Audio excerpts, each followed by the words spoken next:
Good evening, everyone. Thank you very much. I want to thank the Upper East Side for Black Lives Matter organization and Sanjay Coleman and everyone for having me this evening. And thank you all for being here and rallying and supporting Black lives every day. So, in addition to being a primary care physician, I'm also a leader in a growing Creating Our Mental Health movement, and I want to thank my colleagues and friends, all of them, and also from the Eastside Institute for being here this evening. Creating Our Mental Health is a movement that believes that human emotional growth is vitally important to our ability to change the world. That critical to making Black lives matter is to create community, to build community in which caring for the lives of Black people, caring for the lives of people of color, for the lives of the poor, for the lives of Black trans people and the LGBTQ, for the lives and well-being of the dispossessed, that this is at the heart and soul of what we're doing and of social change and of what we want our democracy to be. I want to speak tonight about my own personal journey of emotional development and why I hope that you will join me in the work of furthering development and creating environments for all of us to step out, to come out, to grow and develop.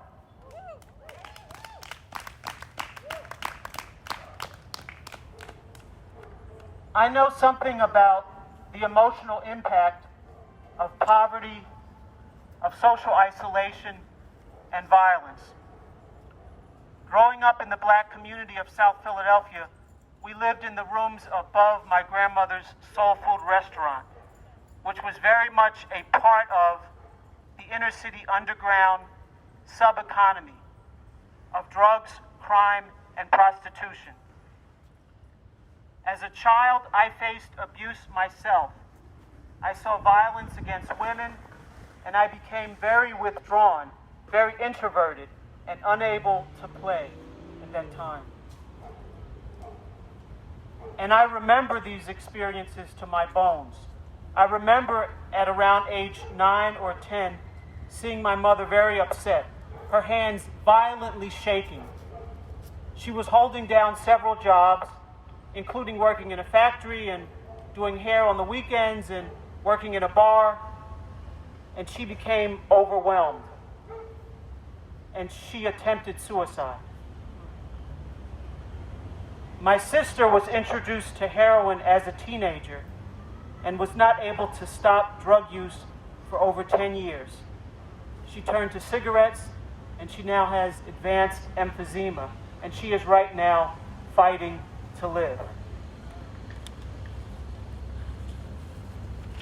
This kind of suffering is prevalent in Black communities, in Latinx, Native American, and other communities of color all across this country and around the world. Such devastating trauma, tragedy, and pain due to racism, to poverty, violence. Traditional mental health does not touch this pain. Traditional mental health treatment in communities of color doesn't touch this pain, and moreover, relates to people as victims. People are too often labeled, medicated, they may be institutionalized, they're related to as if they do not have the capacity to reinitiate their development, and as if they have no capacity to collectively change the conditions of their lives. I have been a community organizer for many years, and my own emotional growth has occurred through building and participating in environments, including therapeutic environments, that make use of performance, not simply on a stage or on a platform, but using performance in everyday life. I was in one of those environments a few weekends ago when I joined about 50 activists, including Sandrea Coleman, in a series of virtual sessions and play practicums on the how of performance activism. Performance activism links performance inextricably to human and community empowerment. Performance and play in supportive environments is a process that allows people to break out of alienation and segregation of all sorts. Performance activism is international, and it is originating and growing from outside of traditional institutions, as is the movement for Black lives. That outsidedness, that otherness, that strong articulation that Black lives matter, that strong articulation that Black lives matter is fundamental to a qualitatively humane transformation of our world. The current dominant structures in politics and mental health, for example, the two major parties and the psychiatric and mental health institutions, do not allow for the full support of Black lives. The demand for structural transformation is coming from outside of those institutions. And though they may make slight adjustments, these institutions cannot transform from within. That is why I am an independent. Let's keep going forward. Let's keep growing. Let's keep growing. Growing the capacity to go further than you could as an individual in your own particular circumstances that you grew up with or were exposed to. This is wonderfully developmental. And our work is to create the environments for that kind of development to happen. And those environments are group, collective, social environments. Everyone, including poor people, have that capacity to grow, to come out, to break out, and to lead. This historic moment is unique with the pandemic and the systematic failures exposed by the pandemic, the structural racism exposed, the racial violence by police exposed, and the outspoken support for Black lives from diverse communities, including from this community.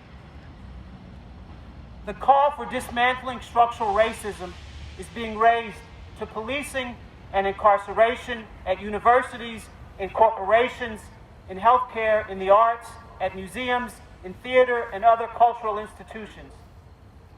Certainly, in this historic moment, transformation is on the agenda.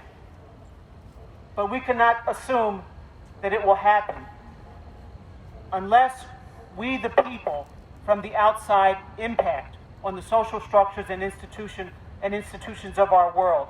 And we cannot transform the world in the absence of transforming ourselves.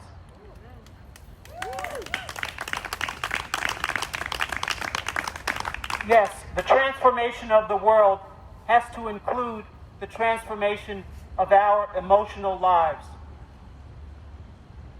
What is the emotional impact of all the violence that occurs every day in our world, and the violence against people of color? For Black people, the experience of not being heard, of being invisible, is very common. The trauma and pain of the murder of George Floyd and Breonna Taylor and so many, many others, the long and ongoing police violence extends beyond, even beyond the physical trauma, which is itself horrible and deadly, and it extends to emotional pain and intense fear and anxiety for many, many people. It is something that we as people have not had environments to express, to reveal. Together we can build environments to do that. From an inspiring Black woman, scientist, a sister and friend, Raquel Holmes, who is leading the creating of such environments. And she is stepping out to say, I am filled with a new emotion that comes with tears.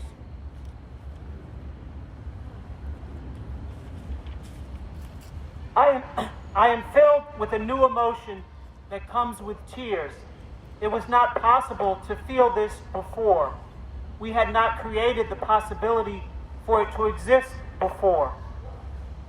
We have years and years of learning to be okay with knowing that our lives were considered less than others. Years of not looking directly at the constant threat of violence to our existence for being black. America's most prominent proponent of nonviolence was Dr. Martin Luther King Jr. He wrote, and I quote, "The plantation and the ghetto were created by those who had power, both to confine those who had no power and to perpetuate their powerlessness. The problem of transforming the ghetto is, therefore, a problem of power, a confrontation between the forces of power demanding change and the forces of power dedicated to preserving the status quo," unquote. We are now confronting the forces of power dedicated to the status quo, to preserving the status quo. So let's create our power and transform the conditions of this world. The time is now.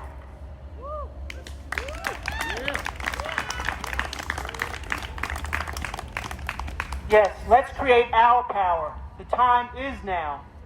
We care, we march, we protest, we build. The coming out fully for black people leads the transformation for all people. Amen.